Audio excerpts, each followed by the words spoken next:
এ মুসলমান ইমানদার, আল্লাহ তাআলা রব্বুল আলামিন তোমাকে দুনিয়ায় যে বয়স দিয়েছে, হায়াতে জিন্দেগি তুমি যতটুকু পেয়েছো, কিন্তু আল্লাহ তাআলা তোমাকে যেইটুকু বয়স দিয়েছে, তোমার চক্ষু দুইটা বন্ধ হয়ে যাবে। চক্ষু দুইটা যখন বন্ধ হয়ে যাবে, তোমার কাছে যখন মালাকুল মউত চলে আসবে, আল্লাহ তাআলা রব্বুল আলামিন তোমার কাছে যখন মালাকুল মউত যখন পাঠিয়ে দিবে, তখন তোমার আলামত হবে একটা। যখন তোমাকে কবরে রাখা হবে, তোমার আলামত হবে আরেকটা। যখন আল্লাহ তাআলা আবার হাসরের ময়দান কায়েম করবে, তখন তোমার আলামত হবে একটা। ও বন্ধু, তোমার আলামত তিনটা হয়ে যাবে। বন্ধু, আল্লাহ তাআলা তোমাকে দুনিয়ার জমিনে পাঠাইছে। ও মুসলমান, তোমার আলামত মালাকুল মউত আসলেই তোমার আলামত হয়ে যাবে একটা। কবরে চলে যাবে, আলামত হবে আরেকটা। হাসরের ময়দান কায়েম হয়ে যাবে, তখন তোমার আলামত হবে আরেকটা। ও মুসলমান, আল্লাহ তাআলা তোমাকে দুনিয়ার জমিনের মধ্যে পাঠিয়ে দিছে, কিন্তু একদিন তোমাকে এই দুনিয়া রেখে যাইতে হবে। কারণ দুনিয়া রেখে যে তোমার যাইতে হবে, তাতে কোনো ভুল আছে নাকি? দুনিয়ার মায়া ত্যাগ করে যাইতে হবে। দুনিয়ার মহব্বত, হুব্বুদ দুনিয়া রাসু কুল্লি খতিয়া, দুনিয়ার মহব্বত তোমাকে ছেড়ে একদিন যাইতে হবে। মায়ের মহব্বত, বাবার মহব্বত, চাচার মহব্বত, আত্মীয় স্বজনের মহব্বত তোমাকে একদিন রাইখা দুনিয়া ত্যাগ করতে হবে গো। কিন্তু তুমি দুনিয়া থেকে কি নিয়ে যাবা? দুনিয়া থেকে তুমি ত্যাগ হয়ে যাবা। মালাকুল মউত তোমার কাছে আসবে। মালাকুল মউত তোমার কাছে যখন আসবে, তখন তোমার অবস্থা, তখন তোমার হালত কি হবে একটু চিন্তা করো। ও মুসলমান, একটা হাদিসের কথা মনে পড়ে গেছে, একটা ঘটনার কথা মনে পড়ে গেছে। মরিয়ম আলাইহিস সালাম, তার একজন সন্তান ছিল ঈসা আলাইহিস সালাম। ঈসা আলাইহিস সালাম যখন ছোট, তখন তার মা ডাক দিয়ে বলে, ঈসা, আমার শরীরটা জানি কেমন লাগতেছে রে ঈসা, তুমি যাও আমার জন্য একটু ফল ফ্রুট নিয়ে আসো। তুমি যাও আমার জন্য একটু ফল নিয়ে আসো, আমার ফল খেতে মনে চায়। ঈসা আলাইহিস সালাম ঘর থেকে বের হইয়া তিনি জঙ্গলে জঙ্গলে যায়, ফল তালাশ করে, তার মা ফল খাবে। ঈসা আলাইহিস সালাম যখন তিনি তার মায়ের জন্য ফল তালাশ করার জন্য যায়, ইতিমধ্যে মালাকুল মউত বাড়ির ভিতরে ঢুইকা মরিয়ম আলাইহিস সালামকে সালাম দেয়, আসসালামু আলাইকুম ওয়া রাহমাতুল্লাহ। ও মরিয়ম, আমি তোমার সামনে হাজির হয়ে গেছি। মরিয়ম আলাইহিস সালাম ডাক দিয়ে বলে, তুমি কে? তুমি কোন ব্যক্তি আমাকে সালাম দিছো? আজরাইল ডাক দিয়া বলে, আমি মালাকুল মউত। বলে, তুমি আমার কাছে কেন এসেছো? বলে, আমি তোমার জান কবজ করার জন্য এসেছি। আল্লাহ তোমাকে জান কবজ করার জন্য আমি মালাকুল মউত তোমার কাছে পাঠিয়েছি। আজরাইলকে ডাক দিয়া বলে, ও মালাকুল মউত, তুমি একটু অপেক্ষা করো। কারণ কি জানো, আমার সন্তানকে ঈসা আলাইহিস সালামকে আমি এইমাত্র পাঠাইছি একটা ফল আনার জন্য। আমার সন্তান আমার কাছে ফল নিয়ে আসবে, আমার সন্তানকে আমি কিছু আদেশ করব।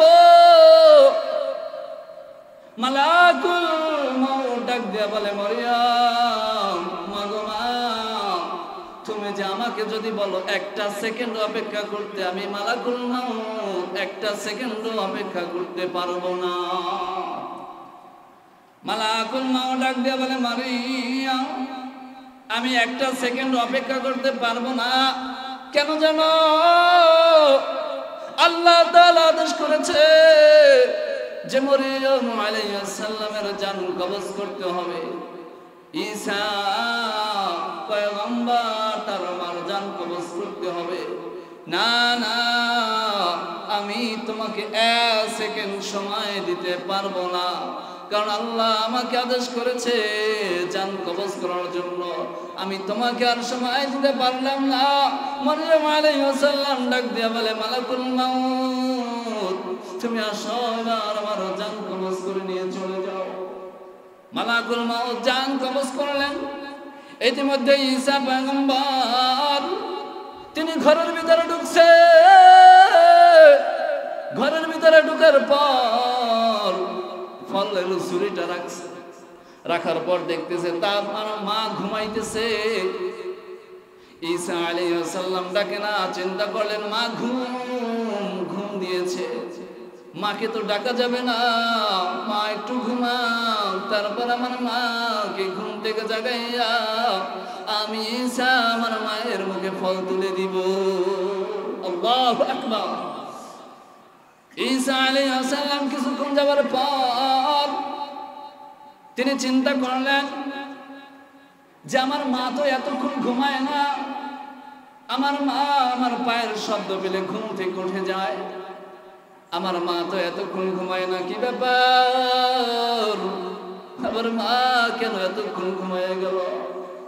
ঈসা আলাইহিস সালাম ফলের ঝুড়িটা তার মায়ের মাথার কাছে রাইখা তার মাকে মা বলে ডাকে, মা তো আর ঘুম থেকে জাগে না।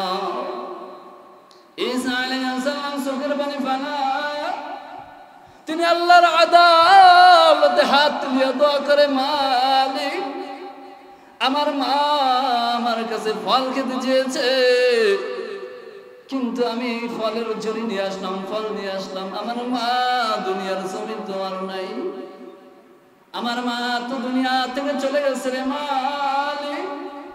ও আমার আল্লাহ, আমি একটু জিজ্ঞেস করতে মনে চায়, আমার মা মালাকুল মাউত যখন জান কবজ করেছে আমার মায়ের কি পরিমাণ কষ্ট হয়েছে, আমার মনে চায় আমার মাকে একটু জিজ্ঞেস করি। ও আল্লাহ, তুমি আমাকে এমন একটা আদেশ দিতা যে আমি তো মরা মানুষ জিন্দা করে ফেলতাম। সুবহানাল্লাহ পড়ে ঈসা আলাইহিস সালাম তিনি আল্লাহর কাছে দোয়া করলেন, ও মালিক আমার মা তো দুনিয়া থেকে চলে গেছে, আমার মায়ের কাছে তো মালাকুল মাউত এসেছে, আমার মা তো দুনিয়া থেকে চলে গেছে, ও আল্লাহ তোমার হুকুমে আমার মাকে আবার একটু জিন্দা করে দাও। আমার মাকে আমি একটা প্রশ্ন করব যে আমার মা মালাকুল মাউত যখন জান কবজ করেছে তার কষ্টটা কেমন হয়েছে। আল্লাহ তাআলার আদেশ মতো ঈসা পয়গম্বরের মা মারিয়াম তিনি আবার মরা মানুষ জিন্দা হয়ে গেছে। সুবহানাল্লাহ বলেন, আরেকটু চিল্লায় বলেন সুবহানাল্লাহ। ঈসা আলাইহিস সালাম তার মাকে ডাক দিয়ে বলে, মা গো মা, আমি তোমার জন্য ফল কেনার জন্য গেলাম রে মা, তুমি আমার ফল না খেয়ে তুমি কেমন করে ঘুমায় গেছো রে মা, তুমি কেমন করে ঘুমায় গেছো রে মা। ঈসা আলাইহিস সালাম কান্না করে আর তার মাকে ডাক দিয়ে বলে, মা গো মা, তোমার কি পরিমাণ কষ্ট হয়েছে মালাকুল মাউত যখন আসছে রে মা। ঈসা আলাইহিস সালামের মা ডাক দিয়ে বলে, ও আমার সন্তান, আমার কত কষ্ট হয়েছে জানো, যখন আমার কাছে মালাকুল মাউত আয়েশা যখন সালাম দিছে আমি সালামের জবাব দিলাম, যখন আজরাইল আমার মাথার উপরে হাত রাখছে মনে হয় যেন আমার মাথার উপর একটা পাহাড় রেখে দিয়েছে। যখন মালাকুল মাউত আমার জান কবজ করে তখন মনে হয় যেন জীবিত 70টা উট তার গা থেকে, জ্যান্ত উটের গা থেকে 70টা উট যেমন করে চামড়া খসাইলে ব্যথা পাওয়া যায়, ওই যখন মালাকুল মাউত আমার জান কবজ করছে গো, তখন আমার শরীর থেকে মনে হয় যেন আমি তেমন ব্যথা অনুভব করেছি। ঈসা আলাইহিস সালাম মালাকুল মাউতকে ডাকে, ও মালাকুল মাউত, তুমি আমার মাকে কি পরিমাণ কষ্ট দিয়েছো গো? ঈসা আলাইহিস সালামের কথার জবাব দেয়, আমার আল্লাহর আদেশ, আমার আল্লাহ আমাকে আদেশ করেছে, যাও ঈসা পয়গম্বরের মার জান কবজ করে নিয়ে আসো। আমি তোমার মাকে সালাম দিয়েছি, তারপর আল্লাহ যেমন করে আদেশ করেছে আমি তেমন করে জান কবজ করেছি। ও মুসলমান ইমানদার, বোঝানোর জন্য বলি, একজন ঈসা পয়গম্বর তার মার জান কবজের সময় যদি এতটুকু কষ্ট হয়, তোমার আমার জান কবজের সময় কেমন কষ্ট হবে মুমিন ভাই? ও মুসলমান ইমানদার, আল্লাহর গোলাম, আল্লাহ তাআলা রব্বুল আলামিন ঈসা পয়গম্বরকে এতটুকু শক্তি দিয়েছে যে ঈসা আলাইহিস সালাম একজন মরা মানুষ জিন্দা করতে পারত। ঈসা আলাইহিস সালাম তার মাকে কাফন পরানোর জন্য, জানাজা পড়ানোর জন্য তিনি ঘর থেকে বের হয়ে গেছে। ঈসা আলাইহিস সালাম মানুষ খুঁজতেছে, কোনো মানুষ নাই। হঠাৎ করে দেখতেছে একদল মানুষ আসতেছে, মানুষদেরকে ডাইকা ডাইকা বলে, ও পথিক ভাই, আমি ঈসা পয়গম্বর, আমার মা দুনিয়া থেকে চলে গেছে, আমার মায়ের জানাজার জন্য তোমরা একটু জানাজা পড়বা নাকি? পথিক ভাইরা ডাইকে বলে, ঈসা রে, তুমি জানো না আল্লাহ তাআলার পক্ষ থেকে তোমার মায়ের জানাজার জন্য আমার আল্লাহ আমাদেরকে পাঠিয়েছে।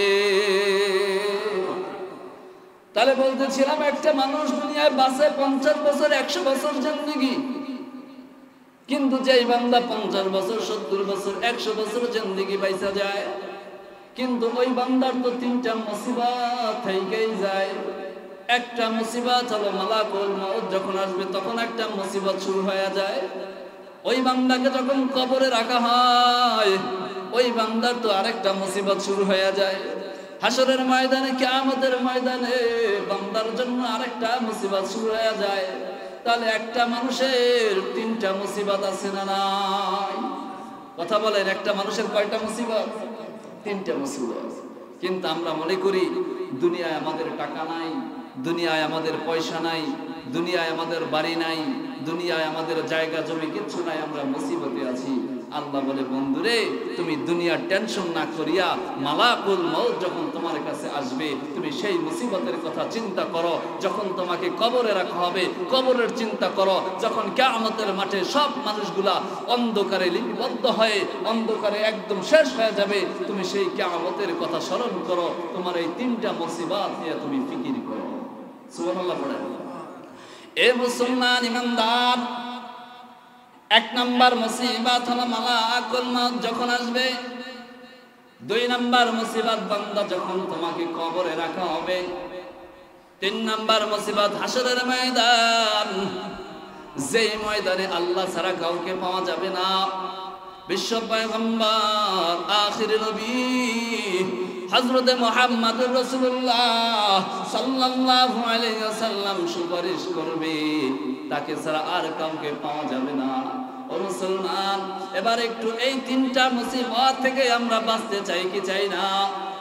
আওয়াজ দিয়ে বলতে হবে, 3টা দুনিয়ার মুসিবত নয়, 3টাই হলো বান্দা তোমার কাছে যখন মালাকুল মউত যখন চলে আসবে তোমার মুসিবত শুরু হয়ে যাবে। একটা মুসিবত দুনিয়ায় কবরে রাখবে, দুনিয়ার জগৎ পার হয়ে যাবে। কবরের জগতে রাখলেই তোমার মুসিবত আছে না নাই? কবরের জগতে যখন যাবা আবার হাসরের ময়দানের মুসিবত আছে না নাই? ও মুসলমান, তুমি দুনিয়ার একটা মুসিবত, আখিরাতের একটা মুসিবত, কবরের একটা মুসিবত, 3টা মুসিবত তোমার জীবনে ঘটবে। 3টা মুসিবত থেকে তুমি কেমনে মালিকের জান্নাত পাইবা? একটু ফিকির করো, একটু চিন্তা করো, একটু গবেষণা করো গো। তুমি কেমন করে 3টা মুসিবত পার হয়ে জান্নাতে যাইবা? কারণ তিনটা মুসিবত ছাড়া কেউ জান্নাতে যাইতে পারবে না। কেউ যদি জান্নাতে যাইতে চায় তার অবশ্যই তিনটা মুসিবত পার হওয়া লাগবে। এক নম্বর মুসিবত বান্দা, মালাকুল মাউত যখন তোমার কাছে আসবে, তখন তুমি যদি ইমানদার হও, তুমি যদি দিনদার হও, তুমি যদি পরেশগার হয়ে যাও, তুমি ঘুমায়া থাকবা, ঘুমায়ের ঘরে মালাকুল মাউত আয়েশা তোমার জান নিয়ে চলে যাবে। তুমি টের পাবা না যে তুমি ইমানদার, তোমার মরণটা কত সহজ হয়েছে। আর যদি তুমি কোন রকম ইমানদার না হয়ে বেঈমান হও, তোমার মুসিবতের শেষ থাকবে না, তোমার মুসিবত দুনিয়াতেই শুরু হয়ে যাবে। বলে দুনিয়ার মুসিবত কেমনে শুরু হবে? মালাকুল মাউত যখন তোমার কাছে আসবে, তোমার জান যখন কবজ করা শুরু করে দিবে, তোমার ভিতরের রূহ, ভিতরের আত্মা একবার পা থেকে মাথা পর্যন্ত উঠে যাবে, আবার মাথা থেকে পা পর্যন্ত চলে যাবে। মালাকুল মাউত দৌড়তে যাবে, রূহ দৌড়াবে। বলে মালাকুল মাউত এমন করে তোমার জান কবজ করে নিবে গো। তোমার দুনিয়ায় মানুষের দেখবেন কিছু কিছু মানুষ ইন্তেকাল করে মারা যায়, মালাকুল মাউত তার জান কবজ করে ফেলে, কিন্তু তার শরীর থেকে বাথরুম বের হয়ে যায়, পায়খানার রাস্তা থেকে পায়খানা বের হয়ে যায়। বলে কেন? বলে এটা কোনো সাধারণ মরণ নয়, এটা এমন একটা কঠিন মরণ। এটা মালাকুল মাউত এমন ধরে তার জান কবজ করে গো, যেই জান কবজ করার দ্বারা বান্দার জরুরত বের হয়ে যায়। বান্দার জান কবজ করার সময় কষ্ট হয়। ও মুসলমান, তুমি যদি এবার তোমার ওই জান কবজ করাটা সহজ করতে চাও, আল্লাহ তাআলা রব্বুল আলামিন তোমাকে যে বিধান দিয়েছে, আল্লাহ তাআলা রব্বুল আলামিন তোমাকে যে দায়িত্বগুলো দিয়ে দুনিয়ায় পাঠাইলেন, তোমাকে যে প্রতিনিধি হিসাবে আমার মালিক, আমার রব, আমার আল্লাহ দুনিয়ায় পাঠাইছে, আমার আল্লাহ তোমাকে যেই উদ্দেশ্য করে দুনিয়ায় পাঠাইলো, তোমার এই উদ্দেশ্য আগে হাসিল করতে হবে। কারণ আল্লাহ তাআলা সর্বপ্রথম তোমাকে কালামুল্লাহ, আল্লাহর কোরআন দিয়েছে, এই কোরআন অনুযায়ী তোমার জীবনটাকে সাজাতে হবে। এক নম্বর মুসলমান ইমানদার, তোমার জীবন যদি সাজাইতে চাও, তোমার মালাকুল মাউত তোমার জান কবজ করবে, এটা যদি সহজ করতে চাও, এক নম্বরে আল্লাহ তাআলার হুকুম, আল্লাহ তাআলার আদেশ, তোমার দৈনিক 5 ওয়াক্ত নামাজ পড়তে হবে। জোরে বলেন। এ মুসলমান, তুমি যদি দৈনিক 5 ওয়াক্ত নামাজ পড়ো গো, 5 ওয়াক্ত নামাজের বদৌলতে আমার আল্লাহ তোমাকে, আমার আল্লাহ তাআলা রব্বুল আলামিন দৈনিক 50 ওয়াক্ত নামাজের সওয়াব দিয়ে দিবে। সুবহানাল্লাহ, জোরে বলেন। এ মুসলমান, أول ما يحاسب به العبد يوم القيامة الصلاة। সর্বপ্রথম কিয়ামতের ময়দানে, হাসরের ময়দানে নামাজের হিসাব শুরু হয়ে যাবে। তুমি যদি নামাজের হিসাবটা না দিতে পারো, তাহলে তুমি তো হাসরের ময়দানে তোমার একটা মুসিবত আছে না নাই? মালাকুল মাউত আসবে তখন একটা মুসিবত, কবরে রাখা হবে তখন একটা মুসিবত, হাসরের ময়দান তখন একটা মুসিবত। আউয়ালু মা ইউহাসাবু বিহিল আবদু ইয়াওমাল কিয়ামাতিস সালাহ। কিয়ামতের দিন সর্বপ্রথম নামাজের হিসাব শুরু হয়ে যাবে। তুমি যদি নামাজের হিসাব না দিতে পারো, হাসরের ময়দানে তুমি তো মুসিবতে পড়ে যাবা। হাসরের ময়দানে তোমার উপায় থাকবে না। হাসরের ময়দান এমন একটা ময়দান, যেই ময়দানে আমার আল্লাহ, আল্লাহ রাসূলের সুপারিশ ছাড়া আমার আল্লাহ কোনোদিন জান্নাত দিবে না। তুমি যদি জান্নাতে যাইতে চাও, অবশ্যই আমার আল্লাহ যে বিধান নামাজ দিয়েছে, ফরজ হুকুম দিয়েছে, অবশ্যই তোমার ফরজ হুকুম পালন করতে হবে। মালাকুল মাউত তোমার কাছে আসবে জান কবজ করার জন্য। মালাকুল মাউত আসবে তোমার জানটা নেওয়ার জন্য। তুমি যদি ভালো হও, ইমানদার হও, মালাকুল মউত তোমার জানটা সুন্দরভাবে কবজ করে নিয়ে যাবে। এবার তোমার জন্য কবর আছে না নাই? দ্বিতীয় মুসিবত। বলে কবরটা কেমন? যেই কবরের ভিতরে সাথী পাওয়া যাবে না, যেই কবরের ভিতরে বাতি পাওয়া যাবে না, যেই কবরের ভিতরে আত্মীয় স্বজন পাওয়া যাবে না, যেই কবরের ভিতরে টাকা পয়সা ধন দৌলত ক্ষমতা চলবে না, যেই কবরটা এমন একটা কবর, যেই কবরের ভিতরে আওয়াজ দিলে কবরের বাইরে বের হবে না। কবর বান্দা তোমাকে যখন রাখা হবে, কবরে রাখার পর তোমার আত্মীয় স্বজন তোমাকে পাড়ায়া পাড়ায়া মাটি দিয়ে চলে আসবে। হাদিসের মধ্যে পাওয়া যায়, কবরের ভিতরে রেখে তোমাকে যখন পাড়ায়া পাড়ায়া মাটি দেওয়া হবে, যখন বান্দারা 70 কদম পাড়ায়া চলে আসবে, 70 কদম পাড়ায়া চলে আসার পর আল্লাহ তাআলার আদেশ মতো তোমার কবরের ভিতরে ফেরেশতা পৌঁছে যাবে। মান রব্বুকা, তোমার রব কে? আমান দীনুকা, তোমার দিন কি? আমান নবিয়ুকা, তোমার নবী কে? তিনটা প্রশ্ন আছে না? প্রশ্নের জবাব যদি বান্দা তুমি দিতে পারো, কবরটা তোমার জন্য সহজ হয়ে যাবে গো। আর তুমি যদি কবরের মধ্যে আমি কিচ্ছু জানি না, লা আদ্রি লা আদ্রি বলতে থাকো, আমি কিচ্ছু জানি না, আল্লাহ তাআলা আদেশ করবে, ও ফেরেশতারা রে, এই যে বান্দা আমি আল্লাহ আমার পরিচয় জানে না, যে আল্লাহ দিন ধর্ম ইসলামের পরিচয় জানে না, আমি যে নবী পাঠাইলাম, আমার বন্ধু পাঠাইলাম, যে বান্দা তার বন্ধুর কথা জানে না, আমি আল্লাহ আমার পরিচয় পাই না, আমার দিনের পরিচয় পাই না, আমার নবীর পরিচয় পাই না, এই বান্দাকে জাহান্নামের শাস্তি শুরু করে দাও। কিন্তু আমরা চাই আমাদের কবরটা যেন জান্নাতের টুকরা হয়ে যায়, আমরা চাই আল্লাহর পরিচয়টা যেন সহজ হয়ে যায়, আমরা চাই দিনের পরিচয়টা যেন সহজ হয়ে যায়, আমরা চাই নবীর পরিচয়টা যেন কবরের মধ্যে সহজ হয়ে যায়। কারণ তুমি যদি কবরের মধ্যে প্রশ্ন উত্তর না দিতে পারো গো, তাহলে তোমার মুসিবতের আর শেষ থাকবে না, কারণ তোমার কবর থেকে আযাব শুরু হয়ে যাবে। এ মুসলমান, কত মানুষ দুনিয়া থেকে চলে যায়, দুনিয়ার মায়া ত্যাগ করে চলে যায়, রাতের বেলা ঘুমাইছে, সকালবেলা ঘুম থেকে উঠতে পারে না, বলে হুজুর, বলে কি? বলে মসজিদের মাইকে ঘোষণা করে দেন, বলে কি? বলে অমুক বান্দা নাই, ইন্না লিল্লাহি ওয়া ইন্না ইলাইহি রাজিউন, বান্দা লঞ্চে চইরা যাইতেছে, লঞ্চটা ডুইবা বান্দা ইন্তেকাল কইরাই ফলাইছে, দুনিয়ার মায়া ত্যাগ কইরা ফলাইছে, দুনিয়ার মায়া নাই।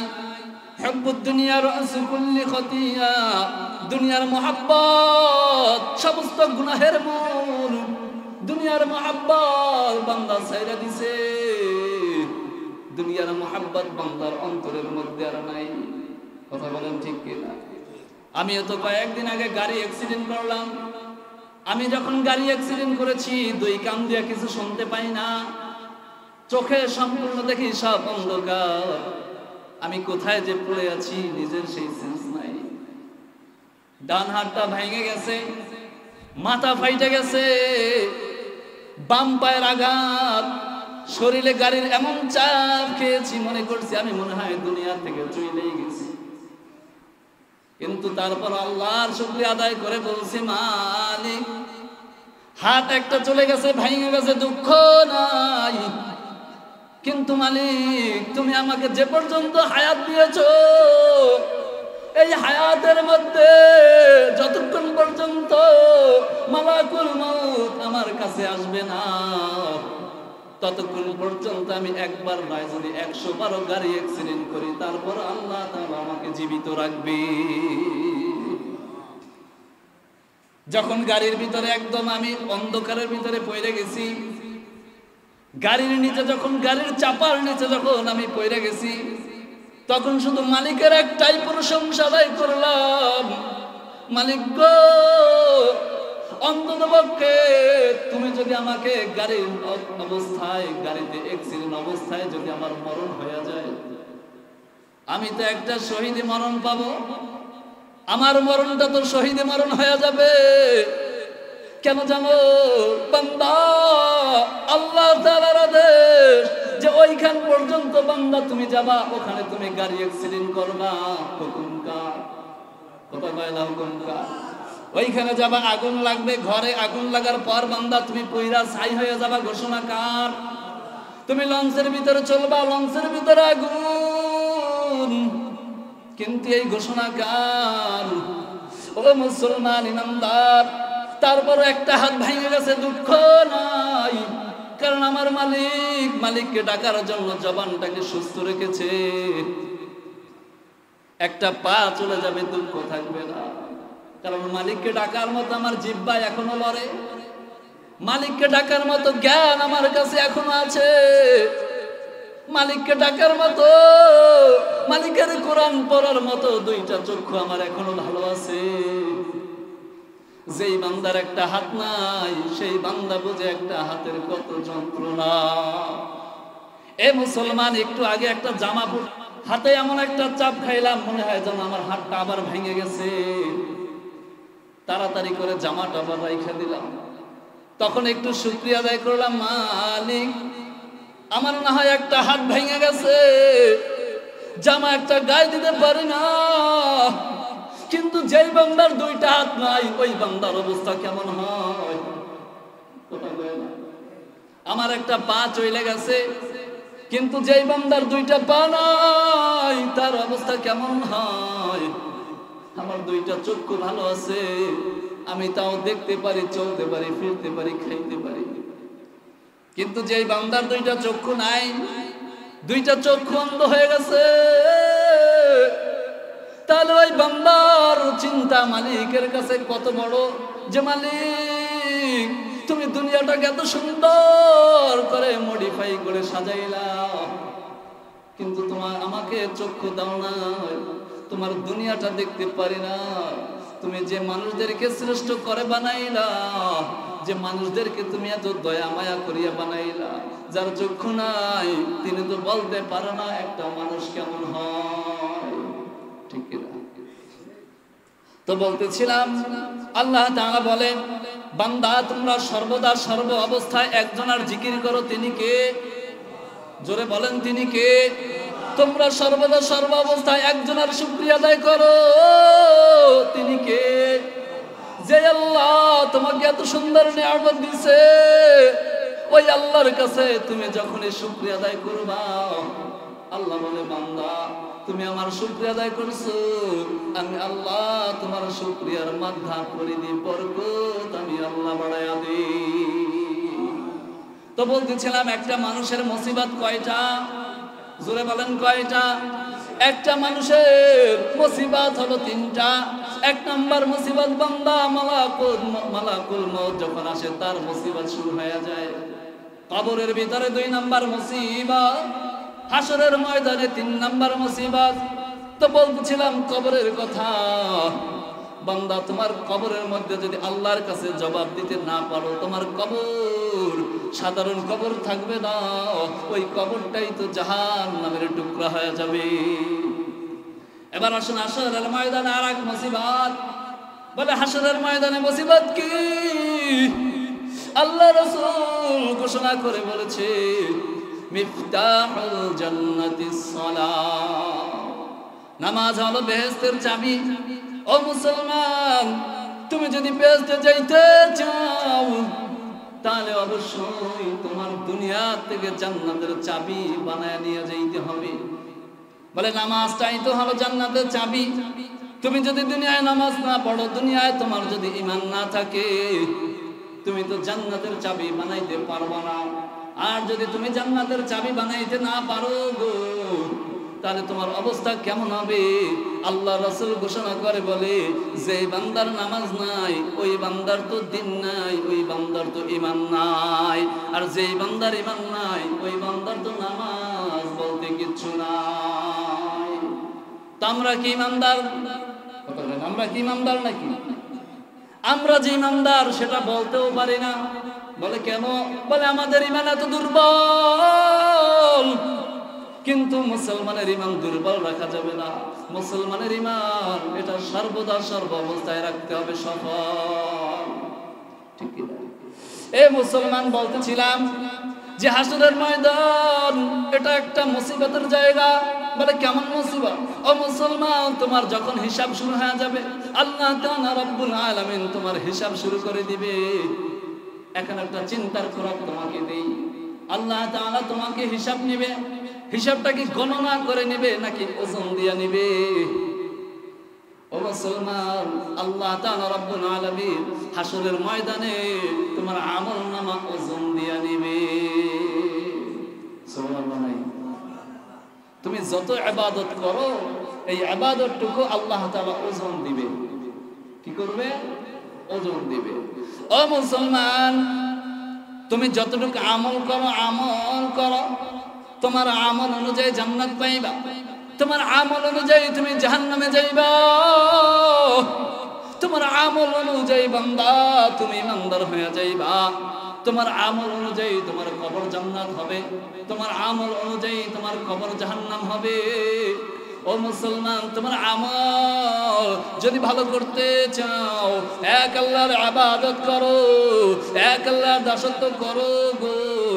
এক আল্লাহর ইবাদত করার পর তুমি সর্বদা সর্বদা সর্ব অবস্থায় তুমি মালিকের জিকির করো। আল্লাহ তাআলা বলেন, ফাযকুরুনি আযকুরুকুম ওয়াশকুরুনি ওয়ালা তাকফুরুন। বান্দা, তোমরা আমাকে ডাকো। ও বান্দা, তোমরা যখন আমাকে ডাকবা গো, আমি আল্লাহ তোমাদের ডাকে সাড়া দিব। আল্লাহকে ডাকলে আল্লাহ ডাকে সাড়া দিবে। আমরা কি আমার রব আমার আল্লাহ মালিককে ডাকতে চাই কি চাই না? আওয়াজ দিয়ে বলতে হবে ডাকতে চাই কি চাই না? কিন্তু মালিকের ডাকতে হবে, মালিকের নাম নিয়া মালিকের ডাকতে হবে, আল্লাহ নামের জিকির নিয়া মালিকের ডাকতে হবে, কোরআন তেলাওয়াত কইরা মালিককে ডাকতে হবে, নামাজ পড়া মালিককে ডাকতে হবে, মালিকের কদমে সিজদা দিয়া যখন বান্দা তুমি মালিকের কুদরতি পায়ে সিজদা লাগায়া দাও, যখন তুমি সুবহানা রাব্বিয়াল আ'লা সুবহানা রাব্বিয়াল আ'লা সুবহানা রাব্বিয়াল আ'লা বান্দা তুমি যখন তোমার কপাল আল্লাহ ঠেকায়া তুমি যখন মালিকের প্রশংসা করো গো, আমার আল্লাহ রহমতের ফেরেশতাদেরকে ডাকে, ডাক দিয়ে বলে ফেরেশতারা রে নামাজের মুসাল্লায় আমার বান্দারা নাকার কপাল ঠেকাইয়া সুবহানা রাব্বিয়াল আ'লা দেশে বলিয়া ও মুসলমান তুমি যখন মালিকের প্রশংসা আদায় করো গো, আল্লাহর কুদরতি অন্তর ঠান্ডা হইয়া যায়, রহমতের ফেরেশতাদেরকে ডাকে, ডাক দিয়ে বলে ও ফেরেশতারা শোনো, আমার বান্দারা আমাকে সুন্দর করিয়া কুদরতি পায়ে সিজদা দিয়েছে।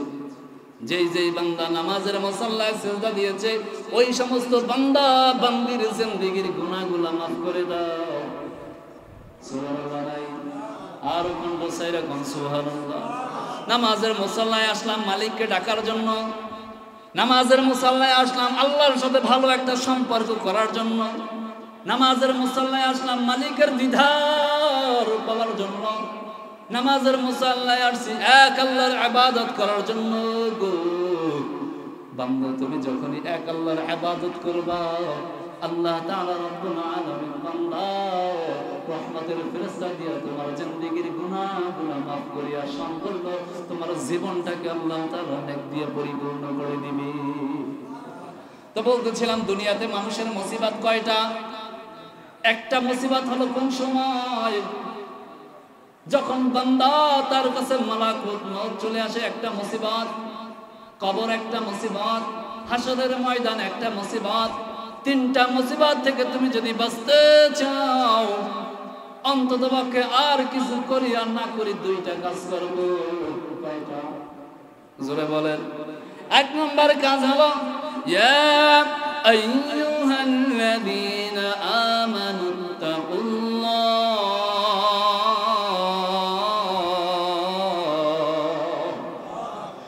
নাম্বার কাজ বান্দা, ইয়া আইয়ুহাল্লাযীনা আমানুত্তাকুল্লাহ, এক নাম্বার কাজ হলো বান্দা সর্বদা সর্ব অবস্থায় তুমি এক আল্লাহকে ভয় করো। আল্লাহ কয়জন? একজন আল্লাহকে ভয় করব, একজন আল্লাহকে রাজি খুশি করব, একজন আল্লাহকে ডাকবো, এটা হলো এক নাম্বার কাজ। দুই নাম্বার কাজ হলো বান্দা তোমার জন্য আল্লাহ তাআলা নামাজ ফরজ করেছে। দুই নাম্বার কাজ বান্দা বেশি বেশি করিয়া মালিকের কদমে সিজদা দেওয়া, ঠিক কিনা জোরে বলে। এক নাম্বার কাজ আল্লাহর উপর ঈমান আনবো, ঈমান আনবো, ঈমান আনবো। ঈমানটা হতে হবে পোক্ত মজবুত, ঈমানের মধ্যে ভেজাল থাকবে না, তাহলে এক আল্লাহর জান্নাত পাওয়া যাবে। আর যদি নামাজের মুসাল্লায় যাই, নামাজের মুসাল্লায় যখন দাঁড়ায়া যাব, তখন এক আল্লাহকে রাজি খুশি করার জন্য নামাজে দাঁড়াবো। কেন জানো? তুমি যদি নামাজে দাঁড়াইয়া আমার রবকে দেখতে নাও পাও, আমার রব কিন্তু তোমাকে ঠিকই দেখতে পায়। কারণ মিফতাহুল জান্নাতিস সালাহ, নামাজটাই হলো বেহেশতের চাবি। আউয়ালু মা ইউহাসাবু বিহিল আবদু ইয়াউমাল কিয়ামাতিস সালাহ। ও বান্দা, হাসরের ময়দানে যে হিসাবটা আগে হবে সেটা হবে নামাজের হিসাব। এজন্য আমাদের ঈমান মজবুত করতে হবে। দুই নম্বরে আল্লাহ তাআলা রব্বুল আলামিন আমাদেরকে যে জীবন দিয়েছে, এই জীবনটাকে এক আল্লাহর জন্য সাজাতে হবে। রাজি আছি তো আমরা ইনশাআল্লাহ? কারা কারা রাজি? লিল্লাহি তাকবীর, লিল্লাহি তাকবীর। হাত নামাই দেই তো আল্লাহ